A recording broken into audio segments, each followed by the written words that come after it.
అధ్యక్షులు పవన్ కళ్యాణ్ గారికి, అలాగే ఒక బాధ్యతగా తీసుకొని నెల్లిమర్ల నియోజకవర్గాన్ని అభివృద్ధి పదంలో తీసుకెళ్తానని అవకాశం ఇచ్చిన నెల్లిమర్ల ప్రజలందరికీ కూడా ధన్యవాదాలు తెలియజేస్తున్నాను.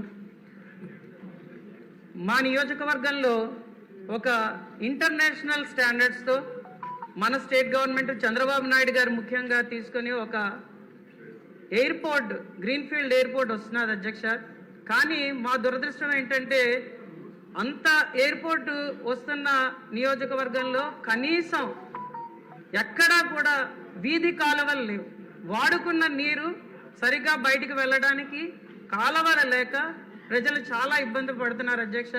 ఎంత ప్యాథటిక్ సిచ్యువేషన్ అంటే ఇంటి ముందర గొయ్యలు తీసుకొని వాడుకున్న నీరంతా గోతిలోకి వచ్చిన. ఈ వీడియో కానీ మీకు నచ్చినట్లయితే లైక్, కామెంట్, షేర్ చేయండి. మరిన్ని అప్డేట్స్ కోసం సబ్స్క్రైబ్ చేయండి.